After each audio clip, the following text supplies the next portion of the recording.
following documentary is my passion project on the history and evolution of film, television, and the moving image. Thank you for watching. Chapter 1: Pre-1800s Film. Before the advent of film technology, storytelling primarily occurred through oral traditions, written literature, and live performances such as theater and puppet shows. Visual narratives were limited to paintings, drawings, and early forms of visual entertainment like shadow plays and magic lantern shows. The concept of motion pictures had yet to be realized, and the idea of capturing and projecting moving images was still far from materialization. However, this era laid the groundwork for the development of visual storytelling techniques that would later evolve with the invention of film. Chapter 2: 1800 to 1910, The Moving Image. This period marked the emergence of various precursors to modern cinema, including the invention of devices capable of capturing and displaying moving images. Innovations such as the phenakistoscope, zoetrope, and praxinoscope demonstrated early attempts to simulate motion through sequential images. The Lumiere brothers' cinematography, patented in 1895, is often regarded as the birth of cinema, as it combined the functions of a camera, projector, and printer, allowing for the creation and exhibition of motion pictures to a mass audience. The moving image era laid the foundation for the development of film as a distinct art form and an entertainment medium. Chapter 3: 1910 to 1940, The Silent Era. The silent era of cinema, characterized by the absence of synchronized sound, saw the rapid evolution of filmmaking techniques and storytelling conventions. Silent films relied heavily on visual storytelling, utilizing techniques such as expressive acting, elaborate sets, and intertitles to convey narrative and emotion to audiences. Pioneering filmmakers like D.W. Griffith, Charlie Chaplin, and Sergei Eisenstein pushed the boundaries of cinematic expression, exploring themes ranging from romance and comedy to social commentary and epic drama. Despite technological limitations, silent cinema flourished, captivating audiences worldwide and laying the groundwork for the future of filmmaking. Chapter 4: 1927, The Beginning of the Talkies. The introduction of synchronized sound revolutionized the film industry with the arrival of talkies in the late 1920s. Warner Brothers' release of The Jazz Singer in 1927, featuring sequences with synchronized dialogue, music, and sound effects, signaled a seismic shift in filmmaking. Talkies quickly supplanted silent films as the dominant form of cinema, offering a new level of realism and immersion for audiences. This technological advancement allowed for more dynamic storytelling as filmmakers could now incorporate dialogue, music, and ambient sound into their narratives. The transition to sound presented both challenges and opportunities for filmmakers, reshaping the landscape of cinema and setting the stage for further innovation. Chapter 5: 1930, The Beginning of Technicolor Films. The introduction of Technicolor revolutionized the visual aesthetic of cinema, bringing vibrant color to the silver screen during the early sound era. Technicolor's pioneering color film process was first utilized in films such as Becky Sharp, 1935, and The Adventures of Robin Hood, 1938. Although the most notable of the early Technicolor films is The Wizard of Oz, 1939. Technicolor provided filmmakers with a new tool for creative expression. The lush, saturated hues of Technicolor transformed the cinematic experience, immersing audiences in worlds of heightened realism and fantasy. From lavish musicals to sweeping epics, Technicolor became synonymous with Hollywood glamour and spectacle, leaving an indelible mark on film history. Chapter 6, 1935 to 1960. World War II changes everything. The outbreak of World War II had a profound impact on the global film industry, reshaping production, distribution, and content in unprecedented ways. As nations mobilized for war, film production shifted focus to propaganda, with governments using cinema as a tool for shaping public opinion and morale. Hollywood played a significant role in producing propaganda films aimed at rallying support for the war effort, as well as funding from the public. Meanwhile, the war disrupted international markets and supply chains, leading to the decline of European cinema and the rise of American dominance in the global film industry. Post-war reconstruction and economic recovery fueled a resurgence in film production. Chapter 7, 1925 to 1950. The Studio System, Blockbusters, and Epics. The studio system era, spanning from the mid-1920s to the 1950s, was characterized by the dominance of major film studios and the production of large-scale, genre-spanning epics and blockbusters.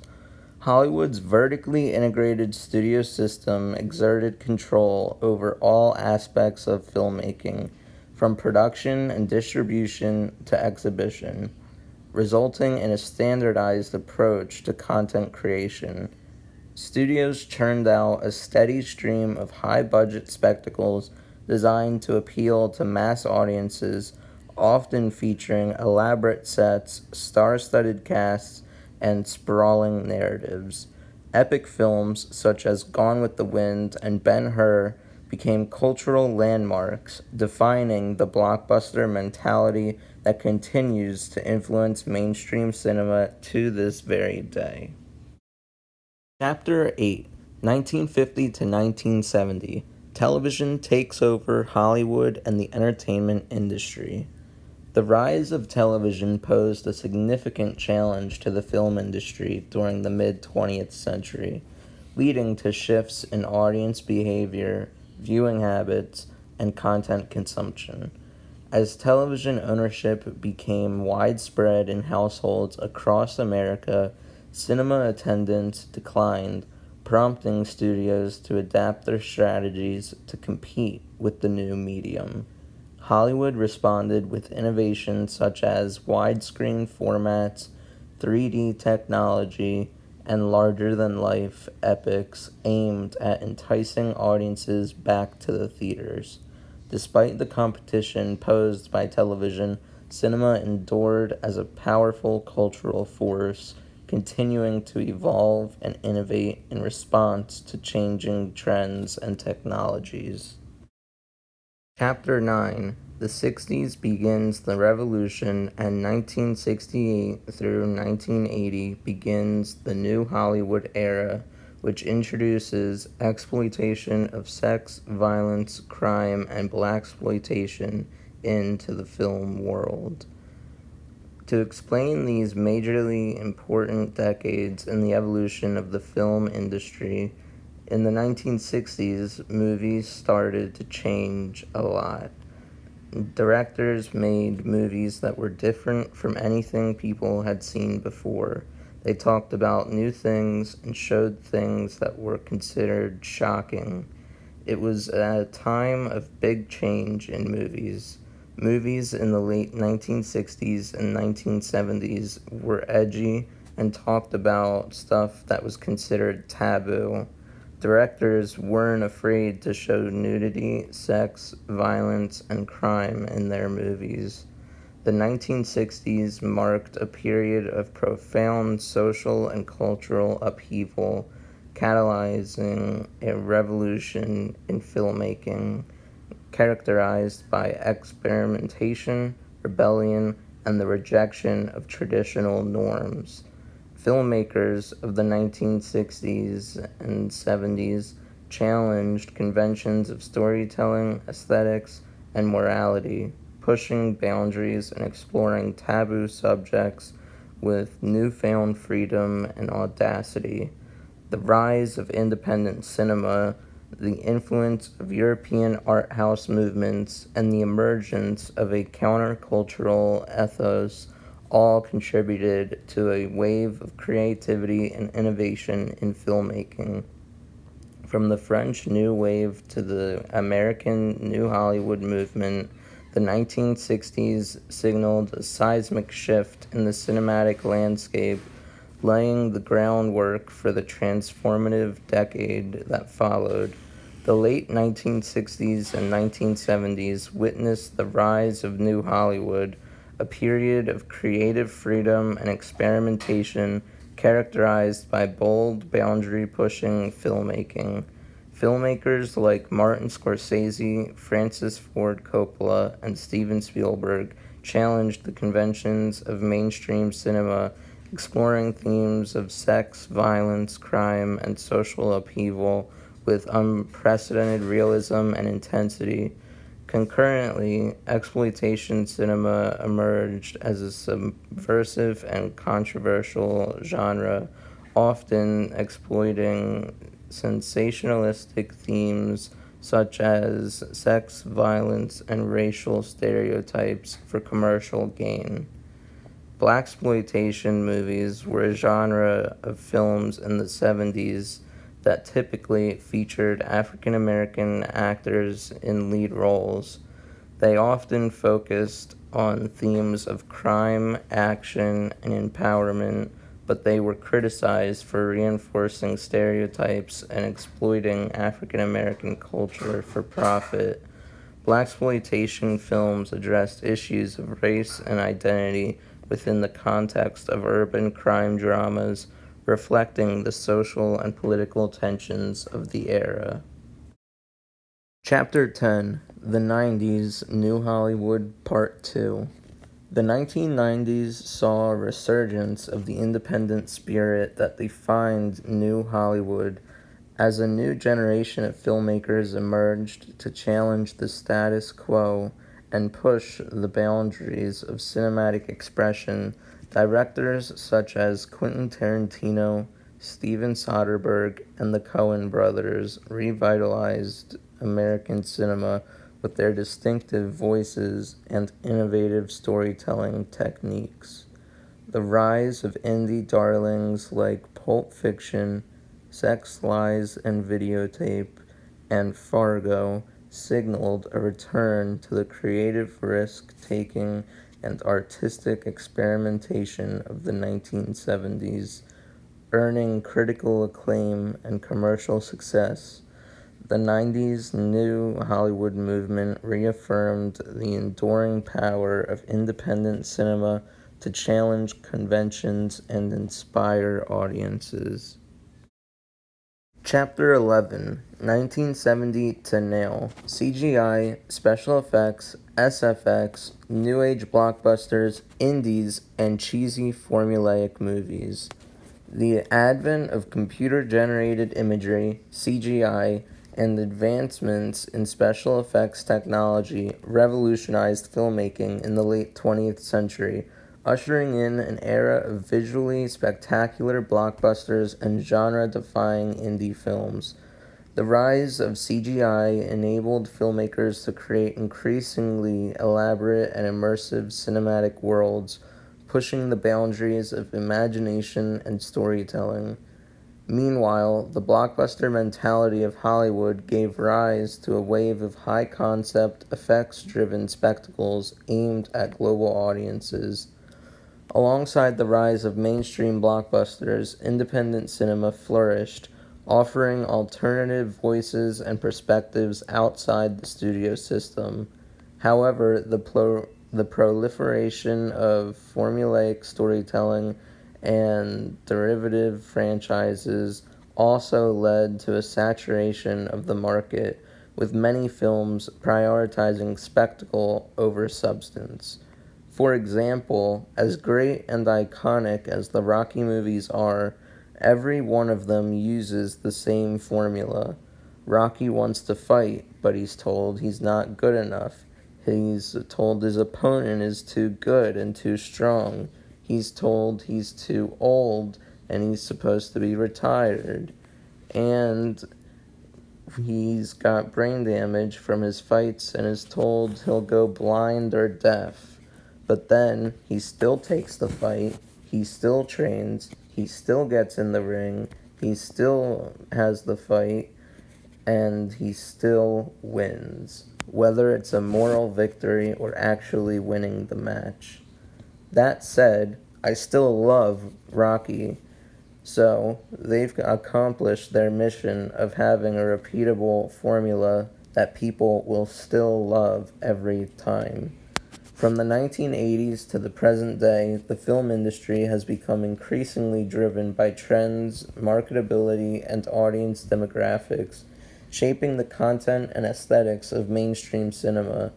Hollywood studios rely heavily on market research, audience testing, and franchise building to maximize box office returns, often prioritizing established intellectual properties and recognizable brands over original storytelling. As a result, many contemporary films adhere to familiar formulas and tropes, catering to the demands of mass audiences and global markets. While this trend-focused approach has led to commercial success for many blockbuster franchises and has produced some good films, it has also been criticized for stifling creativity and diversity in storytelling. When the most of the major studios started to follow trends more closely, they became less original. Studios wanted to make sure their movies would make lots of money, so they stuck to formulas that had worked before. This made some movies feel less special over the years. Chapter 11, Part 2. 21st Century Film is Stuck, Half Bad and Half Good. Over the past 4 decades, formulas and tropes have developed and have been repeatedly used in thousands of movies. In the 21st century, the film industry finds itself at a crossroads, grappling with the challenges of technological disruption, changing audience preferences, and an increasingly crowded marketplace. While advancements in digital filmmaking have democratized the production process and opened doors for diverse voices and perspectives, they have also led to an oversaturation of content and a dilution of quality. The rise of streaming platforms has further fragmented the audience landscape, challenged traditional distribution models, and reshaped the way films are supplied and consumed. As a result, the industry is characterized by a dichotomy of innovation and stagnation, with groundbreaking works of art coexisting alongside formulaic franchises and derivative cash grabs. Nowadays, movies are made with new technology, but there are so many of them that it's hard for any one movie to stand out. Half of the movies made since the beginning of the 21st century have been very good. Some are even amazing, or as I like to call the highest level of the quality of movies, art. But the other half have been boring, plain, and formulaic because they just feel like they're copying what's already been done. Not to say that there aren't amazing remakes and amazing movies that used a formula or concept that's already been done, but at least they made it their own. Chapter 12, Final Chapter, The Future and What It Holds for Us. Looking ahead, the future of film is fraught with uncertainty and possibility as the industry grapples with the ongoing impact of technological disruption, changing audience demographics, and evolving cultural landscapes. Emerging technologies such as virtual reality, augmented reality, and artificial intelligence hold the potential to revolutionize storytelling and immersive experiences, opening new frontiers for creativity and expression. However, the future of cinema will also be shaped by broader societal trends, economic forces, and geopolitical shifts, which will influence the types of stories that are told and the ways in which they are consumed. As filmmakers and audiences alike navigate this ever-changing landscape, one thing remains certain: the power of film to inspire, provoke, and entertain will always endure, transcending the boundaries of time and technology. Nobody knows for sure what the future holds for movies. Technology will keep getting better, but movies will still have to compete with other forms of entertainment. As long as there are stories to tell, though, movies will find a way to keep entertaining people. With such improvements in technology, there are endless possibilities of what a movie could be like in 10 or 20 years. We'll just have to wait to find out. Thank you, everybody, for watching my passion project on the history and evolution of film, television, and the moving image. If you enjoyed this documentary, please make sure to like and subscribe, and make sure to share it to anyone you know and on your social media platforms so I'll be able to gain more subscribers and viewers, so that way I know what content you guys are enjoying. If you have any suggestions for a documentary you think I should make to do with film or anything else in pop culture, please make sure to comment down below. I hope you all enjoyed, and again, thank you for watching.